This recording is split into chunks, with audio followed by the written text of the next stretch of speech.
नाम पर विनाश का बड़ा खेल। एक यादव सिंह के बहाने दो सरकारों की पड़ताल। हर यादव सिंह होगा बेनकाब। अरबों के खेल में और कितने धन कुबेर। हर डील की पूरी डिटेल। जी संगम की सबसे बड़ी मुहिम। नमस्कार, स्वागत है आपका। आप देख रहे हैं जी संगम, मैं हूं अजीत। बड़ी खबर से करेंगे बुलेटिन की शुरुआत। नोएडा प्राधिकरण ने यादव सिंह के घर पर कारण बताओ नोटिस चस्पा किया है। आपको बता दें कि यादव बिना किसी सूचना के 27 नवंबर से गायब है और अथॉरिटी के पास यादव सिंह की ओर से कोई सूचना नहीं दी गई है। आपको ये बताएं कि जी संगम की ओर से यादव सिंह के खिलाफ कोई कार्रवाई न करने को लेकर लगातार सवाल उठाए जा रहे हैं और सवाल ये भी है कि यादव सिंह को अभी तक सस्पेंड क्यों नहीं किया गया है। और इन सवालों के तहत, इसके दबाव के तहत कहें कि यह कार्रवाई हुई है प्राधिकरण की तरफ से। यादव सिंह के घर पर नोटिस चस्पा किया गया है। 3 दिन का वक्त दिया गया है। इस 3 दिन के वक्त में यादव सिंह को इस पर अपना पक्ष रखना है, स्पष्टीकरण देना है कि वो बिना किसी एप्लीकेशन के अपने काम से, अपनी ड्यूटी से क्यों गायब हैं।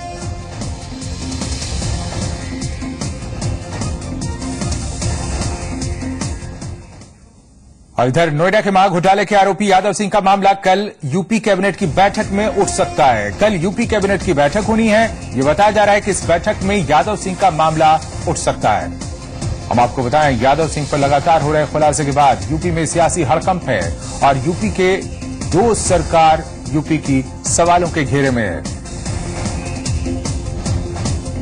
तो इस महाघोटाले के आरोपी यादव सिंह का मामला कल यूपी कैबिनेट की बैठक में उठ सकता है।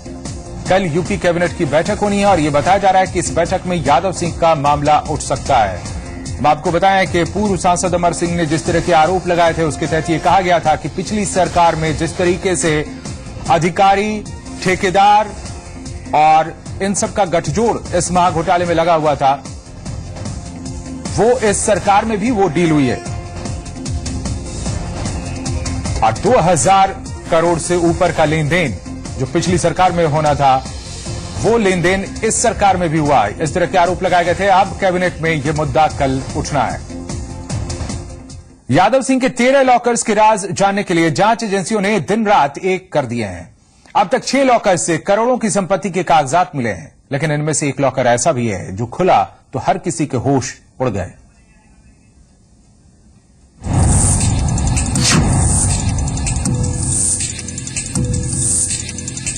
जी हां, काली कमाई के इस कुबेर के पास करोड़ों नहीं अरबों का खजाना है। बंगले, लग्जरी गाड़ियां, शेयर, हीरे, जवाहरात, जमीन और कंपनियां। जैसे जैसे जांच आगे बढ़ रही है, वैसे वैसे इसके सोने की लंका का हर सच दुनिया के सामने आ रहा है। यादव सिंह के भ्रष्टाचार का तिलिस्म ऐसा है कि जो कोई इसके नजदीक जाता है, दौलत के काले साम्राज्य की चमक देख उसकी आंखें फटी की फटी रह जाती हैं। अब तक की जांच में यादव सिंह के 13 लॉकर्स का खुलासा हुआ है, जिसमें करोड़ों की दौलत होने की बात कही जा रही है।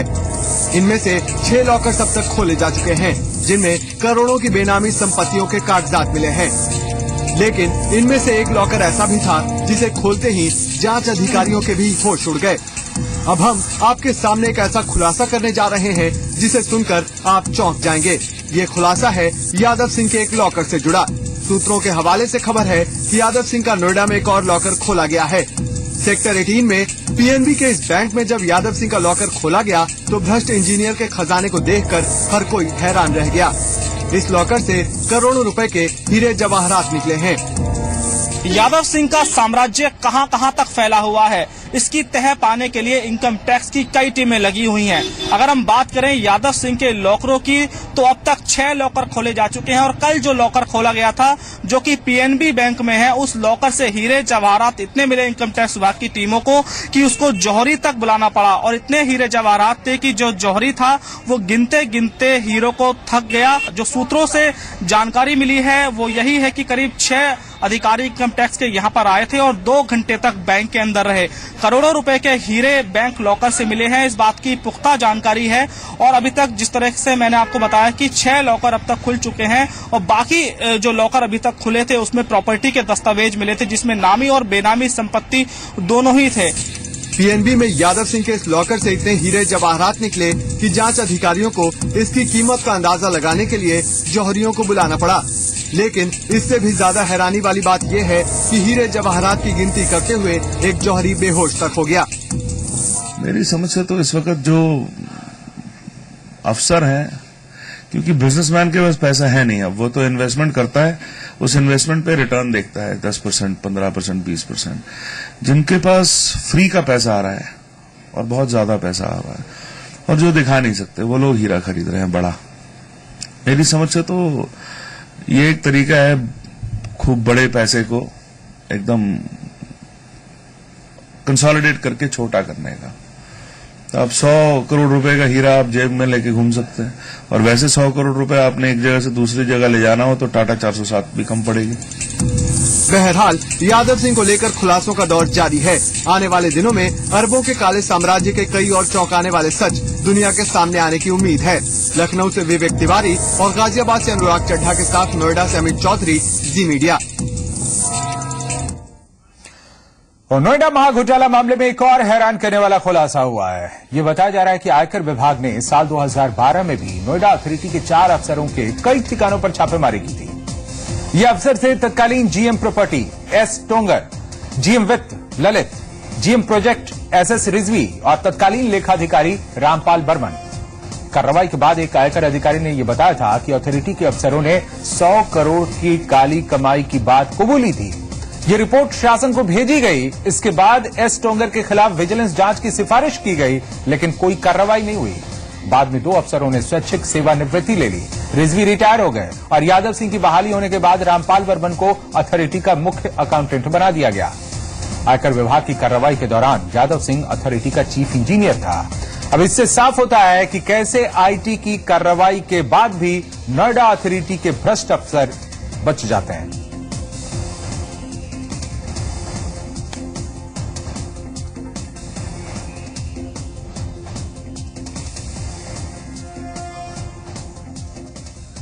में भ्रष्ट तंत्र और सत्ता के बीच के रिश्ते इतने मजबूत हैं कि कार्रवाई की तलवार भी उसे काट नहीं पाती।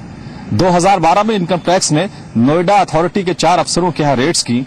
उसकी एक रिपोर्ट शासन को भेजी, लेकिन कोई कार्रवाई नहीं हुई।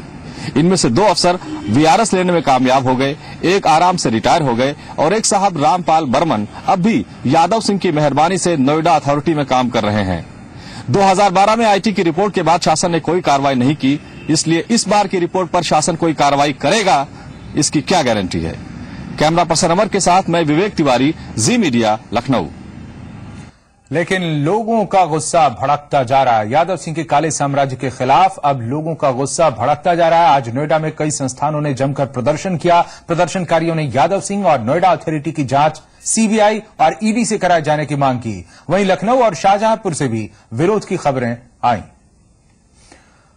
तो आपको बताएं कि सरकार पर इन सब का दबाव पड़ सकता है और ये जो संदेह जताया जा रहा है कि क्या इस बार उस तरह की कार्रवाई होगी, उस तरह की जांच रिपोर्ट, इस पर जांच आएगी और जांच बैठेगी और उसकी रिपोर्ट आएगी और उस पर कार्रवाई होगी या नहीं। इन सब पर जो संदेह जताया जा रहा है वो संदेह कुछ दूर हो सकता है इस बात से कि आम लोगों ने भी अब विरोध प्रदर्शन शुरू कर दिया है। आप देख रहे हैं ये तस्वीरें जो आज खबरें आई शाहजहांपुर से और नोएडा से। नोएडा में कई संस्थाओं ने जमकर प्रदर्शन किया और शाहजहांपुर में भी प्रदर्शन किया गया।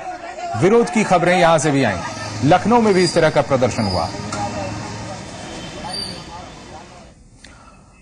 और इन सब के साथ ही यादव सिंह मामले पर यूपी के राज्यपाल राम नाईक ने पहली बार बयान दिया। उन्होंने यादव सिंह के अकूत संपत्ति जमा करने पर हैरानी जताई है। उन्होंने कहा कि केंद्र और राज्य सरकार को कार्रवाई करनी चाहिए। इसके साथ ही उन्होंने कहा कि आगे कोई और नया यादव सिंह तैयार न हो पाए, इसके लिए भी उपाय किए जाने चाहिए। ये मामले की खोज चल रही है और मैं आशा करता हूं कि केंद्र सरकार और राज्य सरकार दोनों इसको गंभीरता से देखकर इतनी संपत्ति कैसा कोई अर्जित कर सकता है इस पर विचार करे और दोबारा ऐसा कहां उदाहरण देखने के लिए न मिले, इसके लिए कोई बंदोबस्त भी करे। और इन सबके बीच नोएडा प्राधिकरण ने आईटी को यादव सिंह से जुड़ी रिपोर्ट सौंप दी। दरअसल आईटी ने नोएडा प्राधिकरण से यादव सिंह से जुड़ी वो तमाम जानकारियां उपलब्ध करवाने को कहा था। आईटी ने नोएडा अथॉरिटी से यादव सिंह की तरफ से दिए गए टेंडर की प्रगति रिपोर्ट भी मांगी थी। नोएडा प्राधिकरण में तैनात यादव सिंह के घोटाले के बारे में जानकारी लेने के लिए इनकम टैक्स विभाग ने जो नोएडा प्राधिकरण से सूची मांगी थी यादव सिंह के कार्यकाल के दौरान जिन टेंडरों का आवंटन किया गया उनकी आज की डेट में वर्तमान स्थिति क्या है, तमाम चीजों को लेकर नोएडा और ग्रेटर नोएडा और यमुना प्राधिकरण से इनकम टैक्स विभाग ने सूची मांगी थी और उस कंपनी का भी शायद नाम का खुलासा हो पाए। इस सूची में जिन कंपनियों को फर्जी बनाकर यादव सिंह अपनी पत्नी के नाम पर प्लॉट आवंटन कराकर और अन्य बिल्डरों को दिया करता था, ये सूची आज प्राधिकरण की तरफ से इनकम टैक्स विभाग को भेज दी गई है। अगर इस सूची को सही तरीके से ईमानदारी से बनाकर भेजा गया होगा तो उम्मीद की जा रही है कि यादव सिंह पर बड़ी नकेल कसी जा सकती है। अमित चौधरी, जी मीडिया, नोएडा।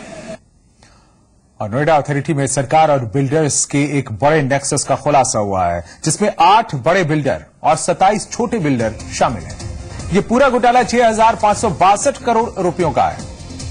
महा घोटाले की शुरुआत यूपी की पिछली माया सरकार से होती है, जिनमें अधिकारियों और बिल्डर्स ने माया सरकार से साठगांठ कर रखी थी। ये बताया जा रहा है कि ये वो बिल्डर हैं जिनके बारे में कहा जाता है कि उन्हें माया सरकार को 2,130 करोड़ रुपए बतौर रिश्वत देने थे, लेकिन माया सरकार जाने के बाद इन लोगों ने ये ऑफर यूपी की नई सरकार को दिया और 2,130 करोड़ रुपए देकर अथॉरिटी में अपने पसंद के अफसरों की तैनाती करवा ली। बिल्डर्स और सरकार के बीच में इसे लेकर एक खास शख्स ने मध्यस्थता भी की थी। नतीजा यह हुआ कि सरकार तो बदल गई, लेकिन नोएडा अथॉरिटी की दशा और दिशा नहीं बदली। पिछली सरकार पर आरोप लगते थे कि उसने अधिकारियों और बिल्डर्स से साठगांठ कर रखी है, लेकिन नई सरकार में भी कुछ बदला नहीं। राज्यसभा के पूर्व सांसद अमर सिंह का आरोप है कि पिछली सरकार के वक्त का 2,000 करोड़ रुपए से ज्यादा का कालाधन इस सरकार के कार्यकाल में भी लेन देन में है। इस खेल में खिलाड़ी और भी हैं। आरोप है कि गलत को सही कराने के लिए इन लोगों ने हर संस्था को अपने भ्रष्ट तंत्र में शामिल कर लिया था। आरोप है कि मास्टर प्लान बदलने के लिए एनसीआर प्लानिंग बोर्ड को 580 करोड़ रुपए दिए गए। एफएआर परचेज के लिए 928 करोड़ रुपए की घूस दी गई। ग्रेटर नोएडा में न्यू अलॉटमेंट के लिए अलग अलग बिल्डर्स की ओर से 424 करोड़ की घूस दी गई। ग्रेटर नोएडा स्पोर्ट्स सिटी के लिए 660 करोड़, नोएडा स्पोर्ट्स सिटी के लिए 840 करोड़ की घूस और बाकी दूसरे कामों के लिए भी 1000 करोड़, यानी कुल रकम लगभग 6,562 करोड़ रुपए की रही। और इन सब आरोपों के मद्देनजर और लगातार जो खुलासे हो रहे हैं, इन सब के बाद अब कल कैबिनेट की बैठक में यूपी में लखनऊ में ये बैठक होगी, जिसमें ये मुद्दा उठ सकता है।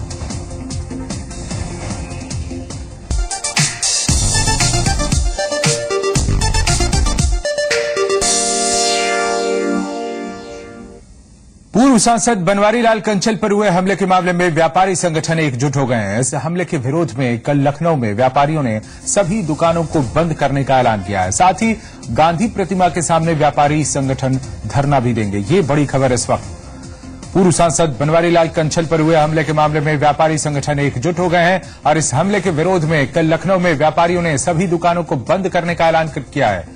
साथ ही गांधी प्रतिमा के सामने व्यापारी संगठन धरना भी देंगे।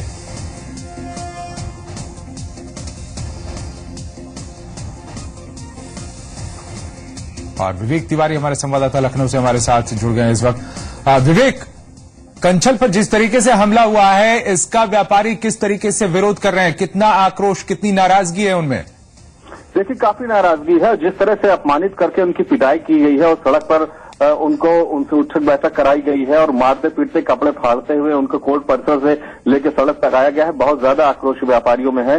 कल लखनऊ में दुकानें बंद करने का आह्वान किया गया है। खासतौर से जो बनवारी लाल कंचल के प्रभाव वाले इलाके हैं, चाहे वो चौक हो, अमीनाबाद हो, हजरतगंज, जो मुख्य बाजार है लखनऊ शहर के, वो कल बंद रहेंगे और एक जुलूस निकाला जाएगा पूरे हजरतगंज इलाके से और उसके बाद व्यापारी गांधी प्रतिमा के सामने धरना देंगे। अब पुलिस पर दबाव बनाया जा रहा है व्यापारियों की तरफ से कि जो नामजद वकील हैं जिनके खिलाफ मुकदमा दर्ज कराया गया है वजीरगंज थाने में, उनकी गिरफ्तारी की जाए, क्योंकि ये एक बड़ी मुश्किल चुनौती है पुलिस के लिए, वकीलों को गिरफ्तार कर पाना जो लोग नामजद किए गए हैं।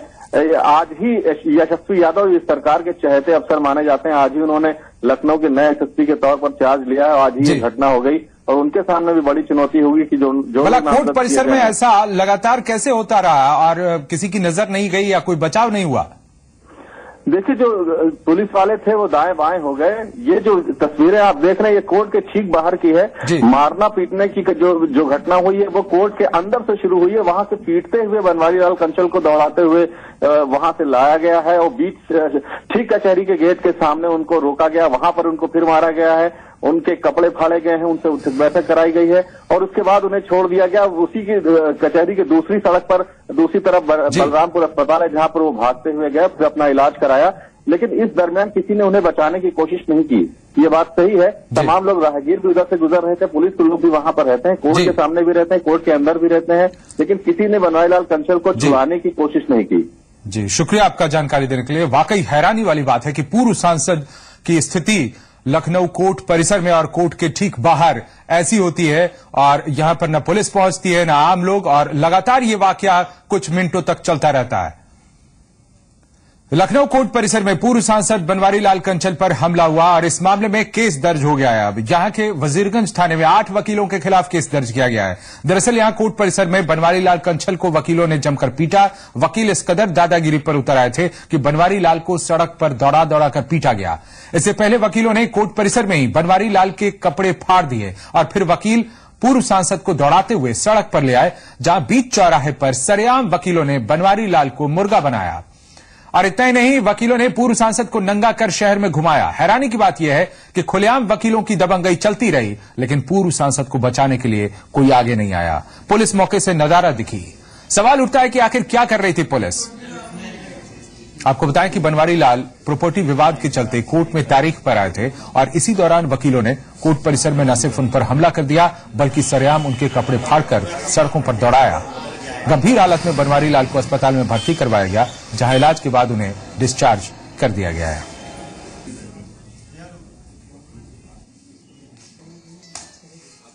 हमारी श्री अपूर्ण सिंह की कोर्ट में मुकदमा था, एक अमीनाबाद का 17 साल पहले का मुकदमा था। उसकी डेट लेने के लिए मैं गया था। वहां से हमारे साथ पीएस मेहरा साहब हमारे एडवोकेट थे और हम लोग उनकी कोर्ट से डेट लेकर के जब लौट रहे थे और जीने की रैंप की तरीके से लौट रहे थे तो उस समय 20, 25, 30 के करीब वकीलों ने एक साथ हमारे ऊपर हमला किया और उन्होंने कहा मारो इसको, ये व्यापार मंडल का बड़ा नेता बनता है, इसको जान से मार दो। और आइए सुनाते हैं पुलिस का इस पूरे मामले पर क्या कहना है।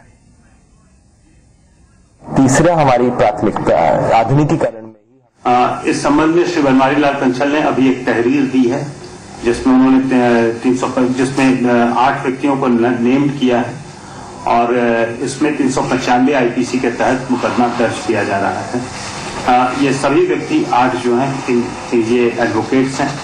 बनवारी लाल कंचल जी का मेडिकल करा दिया गया है और उनकी आंख में बाएं साइड थोड़ी सूजन है, चोट है। यह अपडेट है लखनऊ वाली। बनवारी लाल कंचल यूपी के बड़े व्यापारी नेता हैं। वे राज्यसभा के सांसद रह चुके हैं। पहले वे बीजेपी में थे लेकिन बाद में एसपी में शामिल हो गए। कंचल लखनऊ का एक जाना पहचाना चेहरा है। फिलहाल वे उत्तर प्रदेश उद्योग व्यापार मंडल के अध्यक्ष हैं।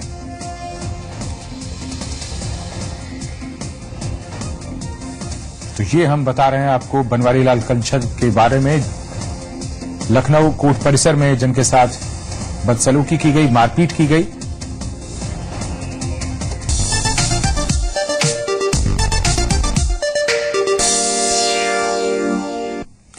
यूपी के राज्यपाल राम नाईक ने बिजली चोरी पर नाराजगी जताई है। उन्होंने बिजली पर आयोजित एक सेमिनार में ये कहा कि बिजली चोरों को कड़ी सजा मिलनी चाहिए। चौराहे पर उसको लाओ और फांसी के डंडे में जूतों से मारना, लेकिन एक करना कैसे और इसमें जितनी कठोरता हम दिखाएंगे उतना